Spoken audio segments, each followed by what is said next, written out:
Irmãos, meus amigos, meu nome é Antônio Lívio e eu vim hoje aqui para falar com vocês a respeito do batismo com fogo ou batismo em fogo, que é um termo que foi dito pelo profeta João Batista, e esse texto se encontra no Evangelho de Mateus, no capítulo 3, no versículo 11, né? João Batista foi profetizada pelo profeta Isaías, está no capítulo 40, no verso 3, que diz que ele é a voz que clama do deserto, preparai o caminho do Senhor, endireitai no ermo vereda a nosso Deus. Ele pregava o batismo de arrependimento, ele foi aquele que batizou a Jesus Cristo, né? E eu gostaria de falar sobre o significado do batismo de fogo, né? Ele batizava nas águas e ele falou que após ele viria alguém que batizaria com o Espírito Santo e com o fogo.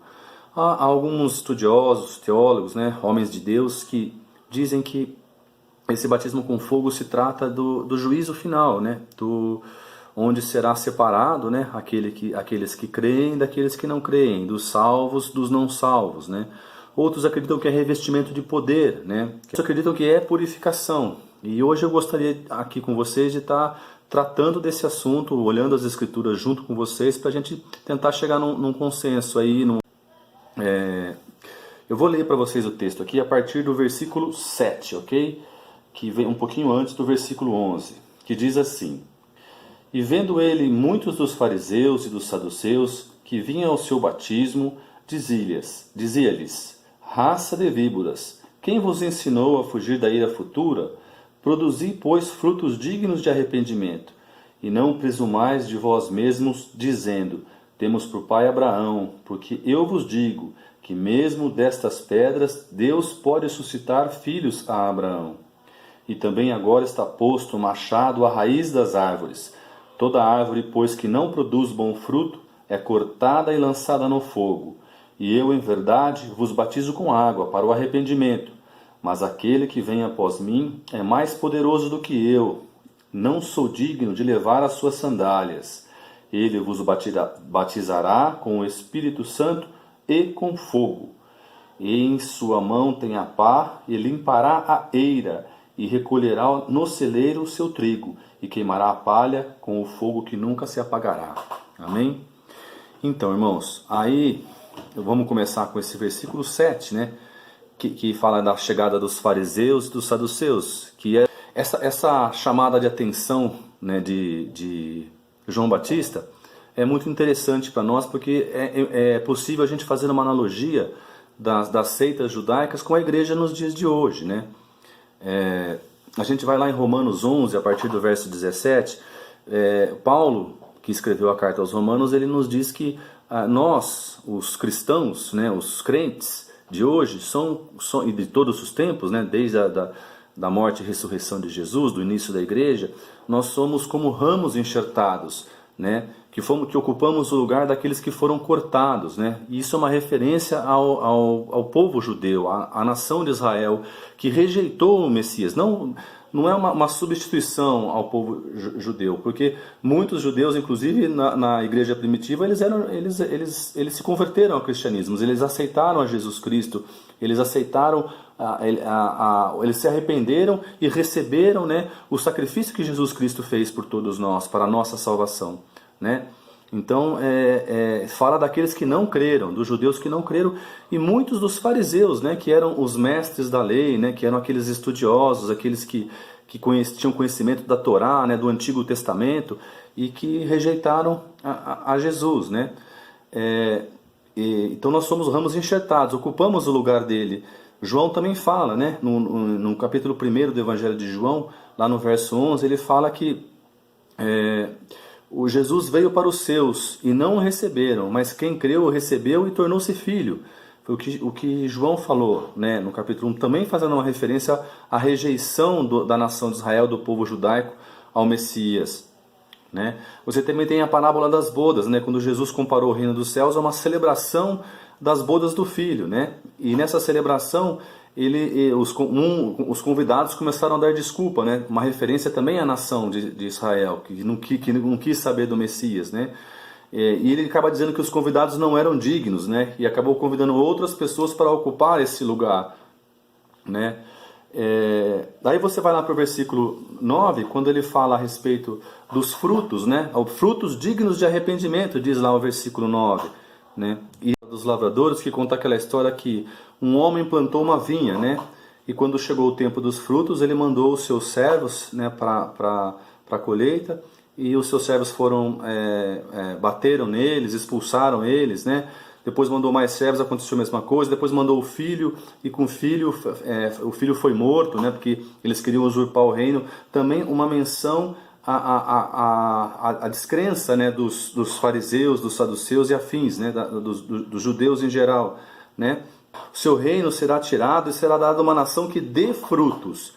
Aí entra a minha pergunta: como é que está a igreja hoje, né? Como é que está você que está assistindo? Como é que estou eu que estou assistindo em relação ao fruto do Espírito, né? Nós somos um ramo enxertado na videira, que é Jesus Cristo. A seiva é o Espírito Santo que nos alimenta diariamente. Muitas vezes nós negligenciamos esse relacionamento com o Espírito Santo e deixamos de absorver essa seiva como tal, né? E assim, tem muita gente pensando que, como os fariseus achavam que por serem filhos de Abraão, ou seja, da descendência, da linhagem de Abraão, né, cumpridores, entre aspas, da lei, eles só por isso já estariam salvos. Assim como tem gente que está pensando que só por ter a carteirinha de crente na igreja, né, de membro da igreja, de estar frequentando, que está salvo. Mas como é que está o fruto do Espírito na vida da igreja de hoje? Né? Nós estamos produzindo fruto, as pessoas estão olhando para nós, estão falando, são pessoas de Deus, essa daí, tem fruto aí, tem transformação, né? A porta é estreita e o caminho é estreito. Então muitas vezes no meio desse caminho tem muito crente abandonando o barco aí, e pior, sem perceber que abandonou o barco, né? É importante a gente viver para Jesus. E aí a gente chega lá no versículo 10, que é o principal argumento que as pessoas que creem que o batismo com fogo é juízo, usam, né?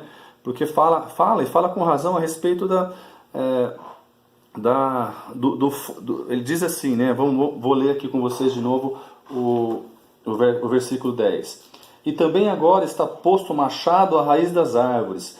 Toda árvore que não produz bom fruto é cortada e lançada no fogo. Isso também é dito lá em Mateus 7, né? Você vai conhecer a árvore pelo fruto que ela vai dar. Não é estar na igreja, não é carteirinha de crente, não é nem todo aquele que me diz Senhor, Senhor, herdará o reino dos céus. A parábola das 10 virgens, só 5 que vão, 5 vão ficar.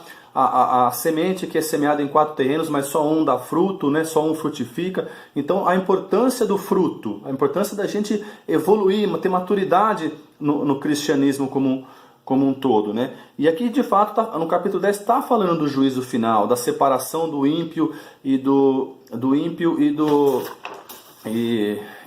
daquele que vai ser salvo, né? Mas aí quando a gente vai no capítulo 11, também vou ler com vocês aqui o capítulo 11, eu não entendo o batismo dessa forma, como se fosse o batismo com o Espírito Santo um selo para a salvação e o batismo com fogo para a perdição, porque o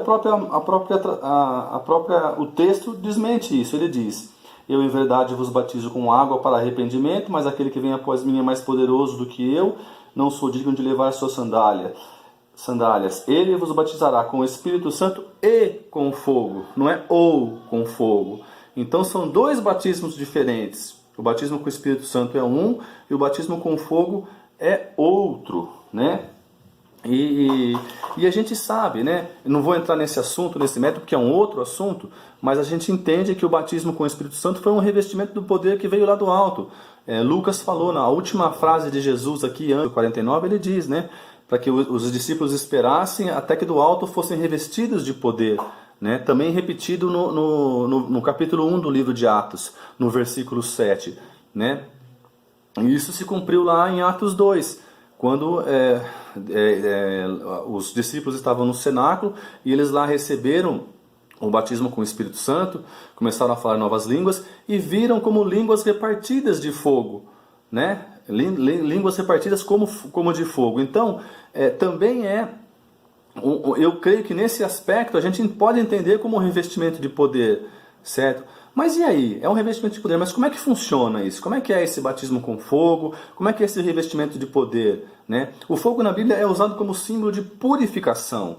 né? Eu vou ler aqui com vocês alguns versículos que falam a respeito disso. Malaquias 3, 2 e 3, que é uma profecia sobre a vinda do Messias, né? Mas quem suportará o dia da sua vinda, e quem subsistirá quando ele aparecer? Porque ele será como o fogo do ourives, e como o sabão dos lavandeiros. E assentar-se-á, afinando e purificando a prata, e purificará os filhos de Levi, e os afinará, como ouro e como prata. E ao Senhor trarão ofertas em justiça. Olha que coisa maravilhosa. Está falando da purificação. Está falando de purificação, um fogo que vai purificar a gente e vai permitir que a gente leve ofertas de justiça para o Senhor. Vou falar pós-juízo do fogo, pós-juízo para os salvos. Após a salvação haverá o fogo. Está lá em 1 Coríntios 3, a partir do verso 12 ao 15, que diz que, lá fala que o fogo vai provar as nossas obras aqui, que a gente fez pós-salvação. Já vamos estar todo mundo salvo lá, na maravilha, coisa boa, bacana, mas nós vamos ser provados pelo fogo. E aquelas obras que foram de ouro, de prata e de pedra preciosa vão permanecer. E essas pessoas receberão galardão. Galardão não é pouca coisa, meus irmãos e amigos, é muita coisa. E aqueles cuja madeira era de madeira, feno e palha, prestem atenção no palha, tá? Que tem alguma coisa no palha aí que é importante a gente guardar aí. Vão se apagar. As pessoas estarão salvas, mas não receberão galardão neste caso. Vamos pensar lá no profeta Isaías, no capítulo 6, quando ele tem aquela visão do trono, e a santidade de Deus, a grandeza da santidade de Deus faz ele se sentir um miserável. E ele diz: ai de mim que sou um homem de lábios impuros e habito entre um povo de impuros lábios. Que estava lá adorando a Deus, ele pega uma brasa do altar, leva ela até o profeta, toca nos seus lábios e ele é purificado. E no tempo seguinte, chamado para alguma missão, ele diz: eis-me aqui, Senhor, envia-me a mim. Aí você vai lá em Pedro, a história de Pedro é muito interessante nesse sentido de purificação também, do fogo que purifica. O Pedro diz assim lá em 1 Pedro 1,7: para que a prova de vossa fé, muito mais preciosa do que ouro, que perece e é provado pelo fogo, se ache em louvor e glória na revelação de Jesus Cristo. Então a provação que a gente passa às vezes é um fogo purificador, é aquilo que nos faz aproximar mais de Jesus, ter uma vida mais santa, porque o Pedro mesmo nesse mesmo capítulo ele diz mais adiante no verso 15: mas como é santo aquele que vos chamou, sede vós também santo em sua maneira de viver. É um aperfeiçoamento do cristão, do crente, é um caminhar no caminho estreito, se aproximando mais do momento da salvação e da purificação, até para que a gente seja útil para a obra.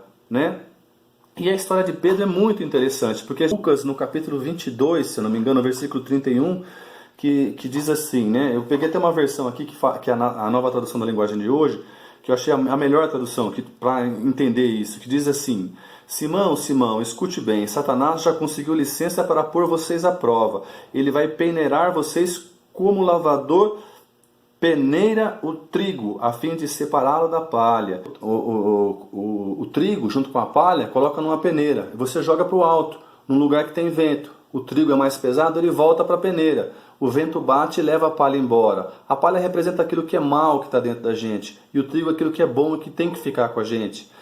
O que leva a palha é o vento, um dos símbolos do Espírito Santo, que também nos purifica. Então eu entendo muito esse batismo com fogo como um processo de purificação. E a gente pode ver, Pedro falou isso para Jesus. A resposta de Jesus foi: eu orei para que a sua fé não desfaleça. Ou seja, Jesus não prometeu livrar o Pedro das provas que ele ia passar. Pedro naquela hora vira para Jesus e fala: Senhor, eu vou com o Senhor até o fim. Estou parafraseando, eu vou com o Senhor até o fim, até a morte eu vou com o Senhor para onde o Senhor for. Jesus responde: ainda hoje, antes que o galo cante, 3 vezes você me negará. Pedro nega a Cristo, Pedro fica numa situação de angústia total, estava desistindo, voltando a ser pescador, quando ele encontra com Jesus na praia, que é relatado lá no Evangelho de João. Ele se reconcilia e Jesus chama ele para apacentar as ovelhas. Ele reconhece que ele não ama Jesus da maneira como ele é amado por Jesus. É um outro assunto também, não dá para a gente entrar aqui agora. E acontece, ele recebe o batismo com o Espírito Santo e com fogo, que é o que eu imagino que aconteceu lá em Atos 2, né? E na primeira pregação dele, quase 3.000 almas são salvas. Ele estava escondido no cenáculo, ele estava com vergonha de Jesus, estava se sentindo angustiado, ele se reconcilia com Jesus, mas continua com medo. Aí ele recebe do alto o revestimento de poder, e ele prega, e 3.000 pessoas ali, quase 3.000 pessoas são salvas na primeira pregação dele, né? E eu creio que no último versículo que eu vou ler aqui, está falando isso também, né? No 12. Em sua mão tem a pá, e limpará a sua eira, e recolherá no celeiro o seu trigo.